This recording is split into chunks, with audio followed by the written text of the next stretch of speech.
नमस्कार, India news Haryana पर आप देख रहे हैं न्यूज रूम लाइव और मैं हूं आपके साथ आयुष चतरांश। चलिए न्यूज रूम लाइव की शुरुआत बड़ी और अहम खबर के साथ करते हैं। तो बड़ी जानकारी सबसे पहले आपको पहुंचा रहे हैं। मुख्यमंत्री मनोहर लाल की बैठक शुरू हो चुकी है जिला परिषद के चेयरमैन के साथ में, ये अहम जानकारी है। इसके अलावा पंचायत मंत्री देवेंद्र बबली भी इस बैठक के अंदर मौजूद हैं। मुख्यमंत्री के प्रधान सचिव वी उमाशंकर समेत कई अधिकारियों की मौजूदगी है और जिला परिषद के चेयरमैन के अलावा सीईओ भी इस बैठक में शामिल हुए हैं। तो ये बड़ी जानकारी आप तक पहुंचा रहे हैं कि बैठक शुरू हो चुकी है। सीएम के प्रधान सचिव वी उमाशंकर समेत अधिकारियों की मौजूदगी है और इसके अलावा मुख्यमंत्री खुद इस बैठक के अंदर मौजूद हैं, जिसमें जिला परिषद चेयरमैन के अलावा सीईओ भी इस बैठक के अंदर शामिल हुए हैं। तो बड़ी जानकारी और बड़ी खबर आप तक। सीएम मनोहर लाल ने जिला परिषद के अधिकारियों के साथ ये बैठक शुरू कर दी है। चेयरमैन के साथ ये बैठक हो रही है। पंचायत मंत्री देवेंद्र बबली बैठक में मौजूद हैं। मुख्यमंत्री के प्रधान सचिव वी उमाशंकर समेत अधिकारियों की मौजूदगी है। जिला परिषद के चेयरमैन के अलावा सीईओ भी इस बैठक में शामिल हो रहे हैं। ये बड़ी जानकारी है। तो जिला परिषद चेयरमैन के साथ ये बैठक शुरू हो गई है। ये बड़ी जानकारी है मुख्यमंत्री मनोहर लाल की। जिला परिषद के चेयरमैन के साथ ये बैठक है। पंचायत मंत्री देवेंद्र बबली बैठक में मौजूद हैं। मुख्यमंत्री के प्रधान सचिव वी उमाशंकर समेत अधिकारियों की मौजूदगी इस बैठक में है। इसके अलावा जिला परिषद के चेयरमैन के अलावा सीईओ भी इस बैठक में शामिल हुए हैं। तो यह अहम जानकारी, बड़ी खबर है चंडीगढ़ से, जहां पर सीएम जिला परिषद के चेयरमैन के साथ बैठक कर रहे हैं। ये बैठक शुरू हो चुकी है। इस बैठक में पंचायत मंत्री की भी मौजूदगी है। इसके अलावा सीएम के प्रधान सचिव वी उमाशंकर समेत अधिकारी भी मौजूद हैं। साक्षी हमारे साथ जुड़ गई है जानकारी के साथ। साक्षी, बैठक शुरू हो गई है जिला परिषद के चेयरमैन के साथ, क्या अपडेट? जी बिल्कुल, देखिए आपको बता दें कि मुख्यमंत्री मनोहर लाल ने आज सबसे पहले तो जिला परिषद के चेयरमैनों के साथ बैठक की। इस बैठक में खास तौर से मुख्यमंत्री ने एक मिसाल पेश की। जितने भी चेयरमैन के प्रतिनिधि आए थे उन्हें बैठक जो 50% महिलाओं को आरक्षण दिया गया था। महिलाओं को ही बैठक में बैठने की इजाजत और अनुमति जो थी वो दी गई। इसी के साथ अब इस बैठक में पंचायत मंत्री देवेंद्र बबली भी मौजूद रहे और कई मुद्दों पर डिस्कशन हुई, बातचीत हुई। और अब एक ब्रेक के बाद, लंच के बाद एक बार फिर से जो बैठक है शुरू हो चुकी है, जिसमें चेयरमैन जो जिला परिषद के हैं वो तो मौजूद हैं ही, लेकिन इसके साथ साथ ही जिला परिषद के जो सीईओ हैं वो भी इस बैठक में खास तौर से मौजूद है। बात करें पंचायत मंत्री देवेंद्र बबली के साथ ही मुख्यमंत्री के प्रधान सचिव वी उमाशंकर समेत तमाम प्रशासनिक अधिकारी और विभाग से जुड़े हुए अधिकारी भी इस बैठक में मौजूद है। और इसी के साथ किस तरह से ग्रामीण में, क्योंकि नई जो इकाइयां बनी हैं उनमें किस तरह से तालमेल बनाया जाए, विकास बनाया जाए, चाहे वो ई टेंडरिंग पॉलिसी को किस तरह से लागू करना है, इससे काम किस तरह स्मूथ हो, गुणवत्ता हो, भ्रष्टाचार कम हो, इन तमाम मुद्दों को लेकर मीटिंग में चर्चा की जा रही है। चलिए साक्षी, बहुत शुक्रिया फिलहाल इस बातचीत और जानकारी के लिए। तो ये बैठक फिलहाल शुरू हो चुकी है। कई अहम मुद्दे जिसको लेकर के अभी फिलहाल इस बैठक के अंदर चर्चा मुख्यमंत्री के द्वारा की जा रही है। और चलिए अगली खबर का रुख कर लेते हैं। चंडीगढ़ से बड़ी जानकारी है, जहां पर मुख्यमंत्री, आपको बता दें कि आज विधायक की ट्रेनिंग के बैठक में भी मौजूद हैं और स्पीकर ज्ञानचंद गुप्ता ने 8 कमेटियां बनाई हैं, जिसमें बजट अध्ययन को लेकर के इन कमेटियों का निर्माण किया गया है। विधायकों को ट्रेनिंग दी जा रही है बजट अध्ययन को लेकर के। ये बड़ी जानकारी चंडीगढ़ से, स्पीकर ज्ञानचंद गुप्ता ने 8 कमेटियां बनाई हैं और बजट अध्ययन को लेकर के इस मीटिंग का आयोजन किया गया है। ये बड़ी जानकारी है। बजट अध्ययन को लेकर के कमेटियां बनाई गई हैं। विधायकों को ट्रेनिंग इस बैठक में दी जा रही है। स्पीकर ज्ञानचंद गुप्ता ने 8 कमेटियों का निर्माण किया है, जो कि बजट अध्ययन को लेकर के इन कमेटियों को बनाया गया है और इसमें विधायकों को प्रशिक्षण दिया जा रहा है। ये बड़ी और अहम जानकारी चंडीगढ़ से। तो बजट अध्ययन को लेकर के विधायकों की ट्रेनिंग शुरू हो गई है। ये बड़ी खबर आप तक पहुंचा रहे हैं। चंडीगढ़ से बड़ी जानकारी है। बजट अध्ययन को लेकर के विधायकों की ट्रेनिंग शुरू हो चुकी है। स्पीकर ज्ञानचंद गुप्ता ने 8 कमेटियां बजट अध्ययन को लेकर के बनाई हैं और इसमें विधायकों को प्रशिक्षित किया जा रहा है बजट को लेकर के। उसके बारे में जो जानकारी ये फिलहाल दी जा रही है इस बैठक के अंदर।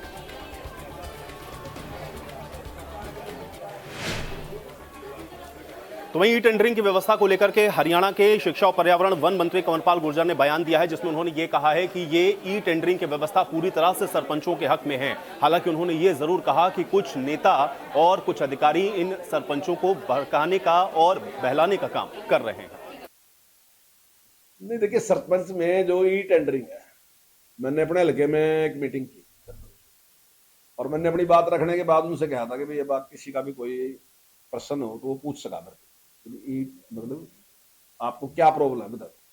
एक आदमी ने मेरे से कोई प्रश्न नहीं पूछा। अब भी मैं तैयार हूं उस बात के लिए, अगर सरपंच मिल बैठ के बात करते हो तो मुझे ई टेंडरिंग के नुकसान होते। ई टेंडरिंग जो है वो 100% सरपंच के हक की चीज है, खिलाफ नहीं सरपंच। अभी तक क्या होता था कि जैसे सरपंच बनता था, सरपंच बनने के बाद वो काम करता, तो वो कोई टेक्निकल विशेषज्ञ नहीं है।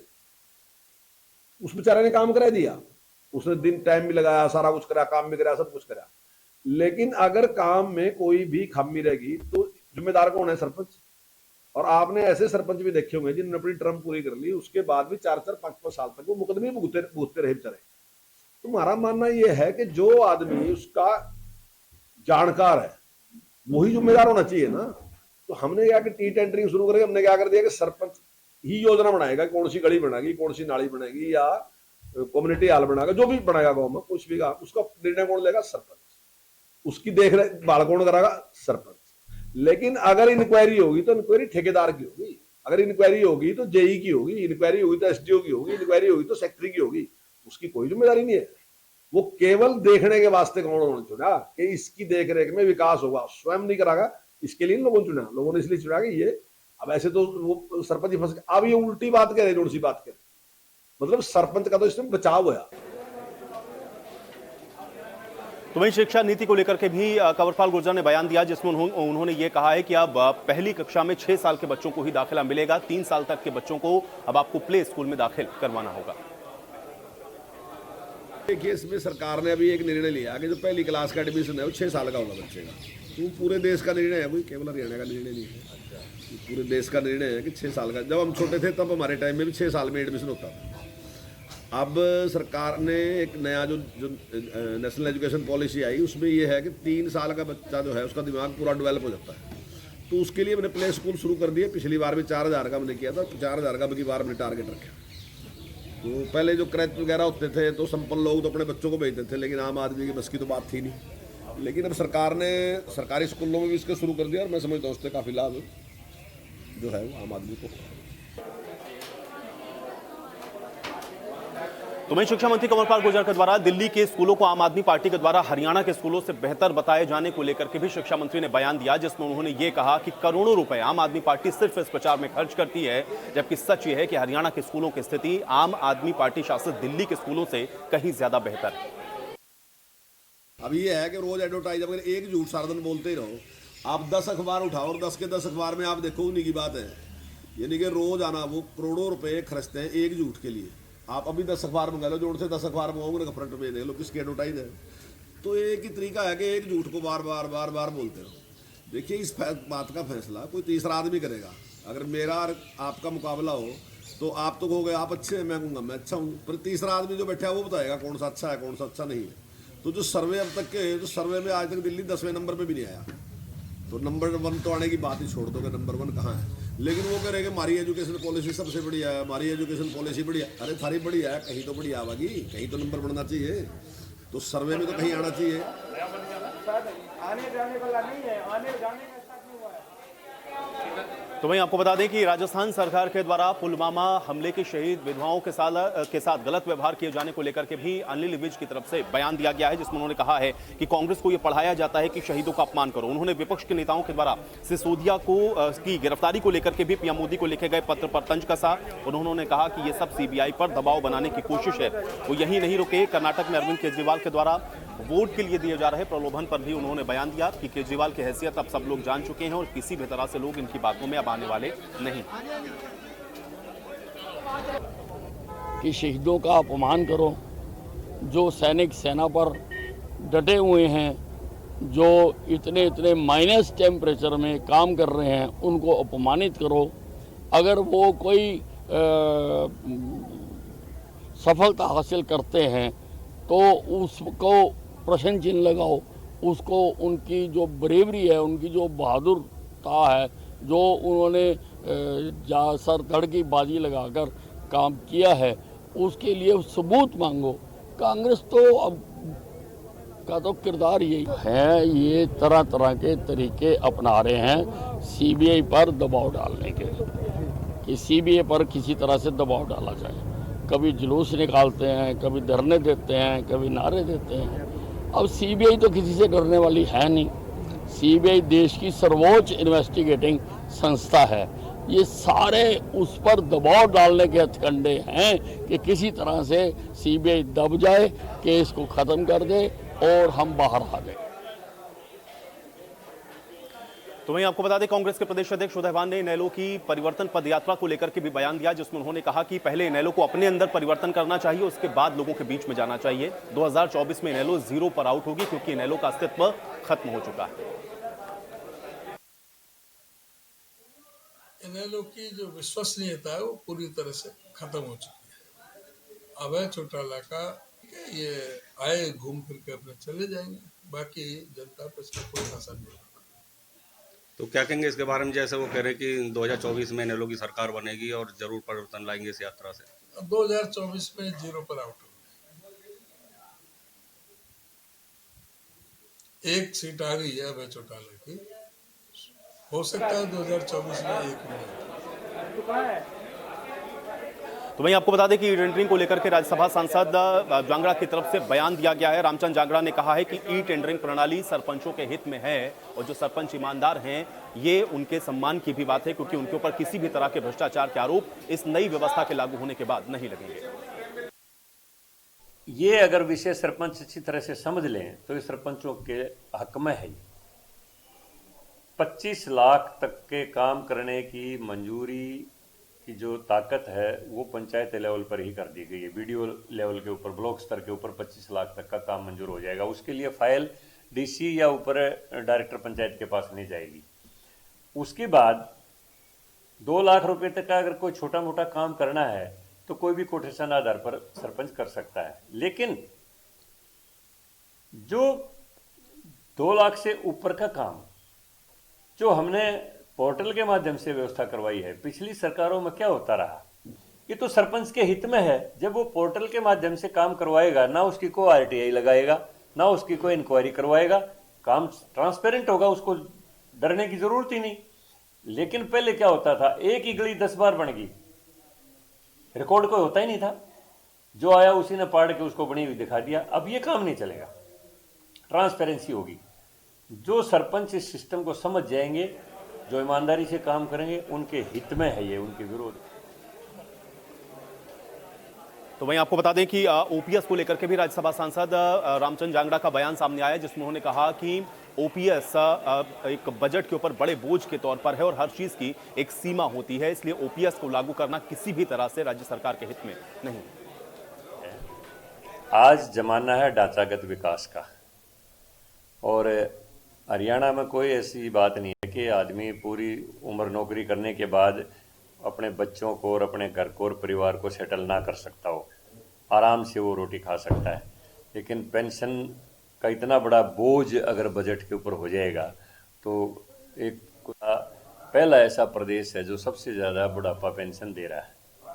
हमारे से ज़्यादा बुढ़ापा पेंशन कहीं नहीं। मैं पूरे देश में गया हूँ राज्यसभा सदस्य बनने के बाद। हरियाणा से ज़्यादा कहीं विधवा पेंशन, बुढ़ापा पेंशन कहीं भी नहीं है। तो अगर पेंशन में सारे बजट निकल जाएंगे तो फिर ढांचागत विकास कैसे होगा। तो वहीं यमुनानगर पहुंचे अंबाला लोकसभा सांसद रतनलाल कटारिया ने राहुल गांधी पर शायराना अंदाज में हमला बोला और उन्होंने जमकर निशाना साधा कि राहुल गांधी से बड़ा झूठा मैंने आज तक अपनी राजनीति में नहीं देखा। ये बात उन्होंने कही। इसके अलावा राहुल गांधी की यही नीति है, आरोप लगाओ और भाग जाओ। की नीति है राहुल गांधी से बड़ा झूठा मैंने आज तक अपने 50 साल के राजनीतिक जीवन में नहीं देखा। राहुल गांधी जी की नीति है कि थूको और भागो, आरोप लगाओ और भागो। अरे राहुल जी, अपनी बात रखने का संसद एक बेहतरीन प्लेटफॉर्म है।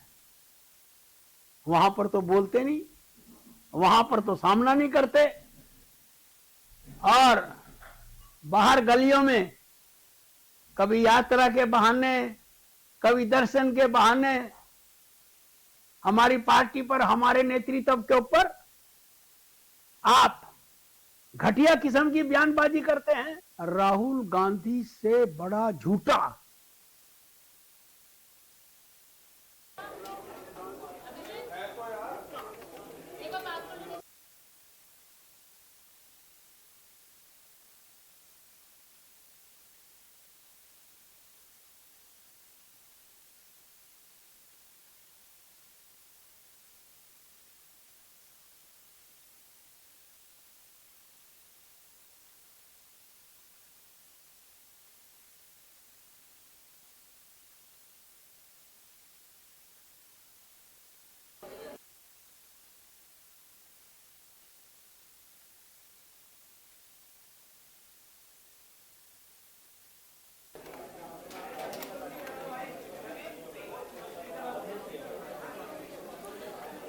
तो खबर नारनौल से आपको बता दें कि नारनौल में बिजली कर्मचारियों ने विरोध प्रदर्शन किया है और बिजली कर्मचारियों ने अधिकारियों के ऊपर भेदभाव के आरोप लगाए हैं। ये बड़ी जानकारी है नारनौल से। इसके अलावा बिजली कर्मचारियों ने प्रशासन से मांग की है कर्मचारियों को सही तरीके से जो ड्यूटी है वो लगाई जाए और कर्मचारियों की समस्या का जल्द समाधान किया जाए। तो नारनौल से ये बड़ी और अहम जानकारी।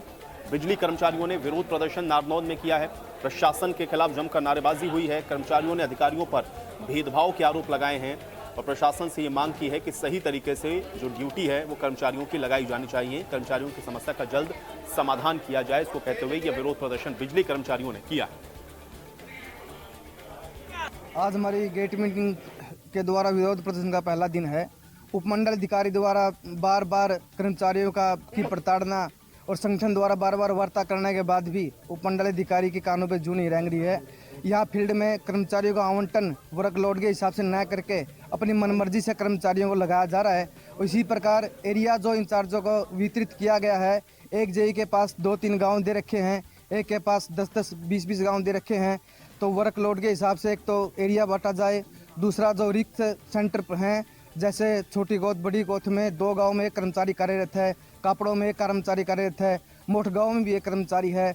उपमंडल अधिकारी को जो रिक्त सेंटर है वो दिखाई नहीं दे रहे। सिर्फ अपने जो चाहते हैं कुछ लोगों के कहने से वह ऑर्डर उन स्थानों पे कर रहे हैं जहाँ पे पहले ही कर्मचारी पर्याप्त हैं और कार्य करने में सक्षम है। बार बार संगठन उपमंडल अधिकारी जी से वार्ता कर चुका है, परंतु इनका जो रवैया है बिल्कुल नकारात्मक है। वो नहीं चाहते कि सब डिवीज़न नारनौल एक सही तरीके से चले और कर्मचारी सही ढंग से अपना कार्य करें।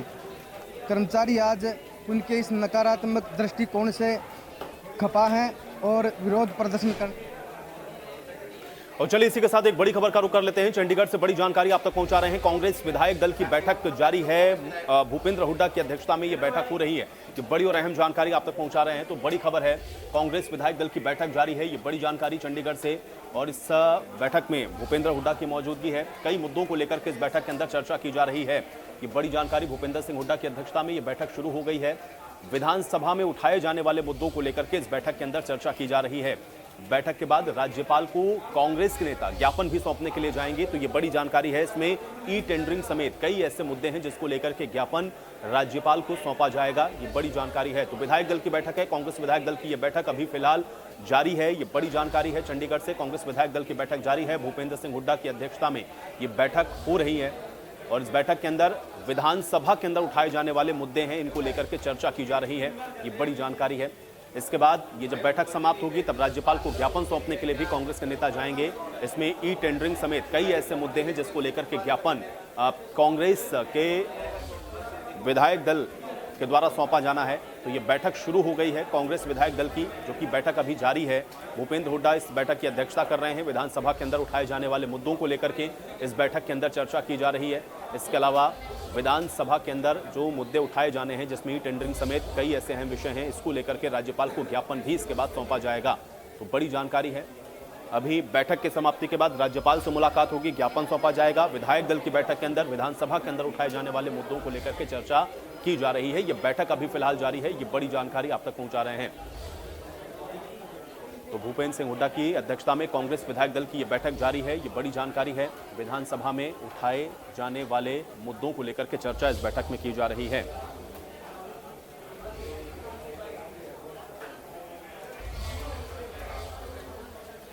और अब खबर अंबाला से है। आपको बता दें कि अंबाला में सरकारी विभाग में कार्यरत कर्मचारियों के द्वारा विरोध प्रदर्शन किया गया है और हरियाणा कर्मचारी महासंघ के आह्वान पर यह विरोध प्रदर्शन हुआ है। ये बड़ी और अहम जानकारी।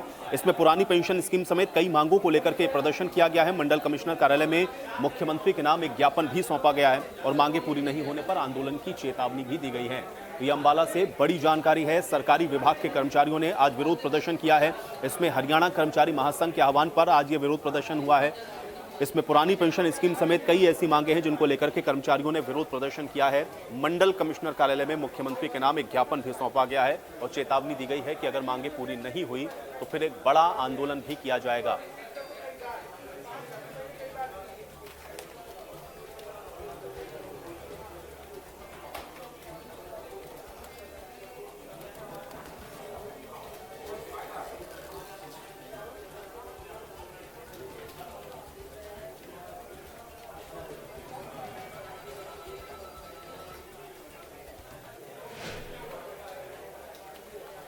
तो नशा तस्कर और नशे के खिलाफ लगातार आपको बता दें कि पुलिस कार्रवाई कर रही है और इसी के चलते आपको बता दें कि अब तक का सबसे बड़ा अभियान जिला प्रशासन के द्वारा चलाया गया है। इसके तहत फरीदाबाद में 1700 लोगों की एक टीम है जिसका गठन किया गया है और इसमें जिला प्रशासन पुलिस दोनों मिलकर के काम करेंगे, जिसमें जिले से लेकर के हर वार्ड तक लोगों की जो जिम्मेदारियां हैं वो तय की जा रही हैं और हमारे संवाददाता ने इसका जायजा लिया है। ये रिपोर्ट आपको दिखाते हैं।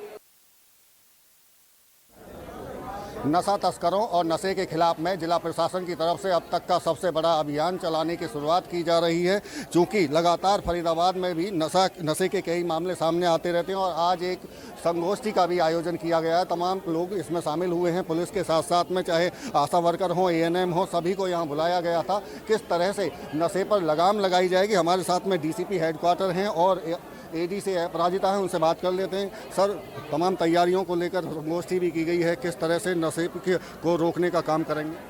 देखिए, जैसे कि सभी को पता है कि नशे का जो सेवन है लोगों में आजकल काफ़ी ज़्यादा बढ़ता जा रहा है, तो इसीलिए हरियाणा सरकार ने स्टेट एक्शन प्लान करा है, जिसमें हमने अलग 5 लेवल पे कमिटीज़ बनाई हुई हैं, जिसमें क्लस्टर लेवल पे, गांव लेवल पे भी हमारी टीम्स हैं और वार्ड लेवल पर भी टीम्स हैं, जिनका मेनली काम यही होगा कि जो भी हमारे। और चलिए इसी के साथ न्यूज़ रूम लाइव में मेरे साथ फिलहाल इतना ही, लेकिन आप बने रहिए इंडिया न्यूज़ हरियाणा के साथ। नमस्कार।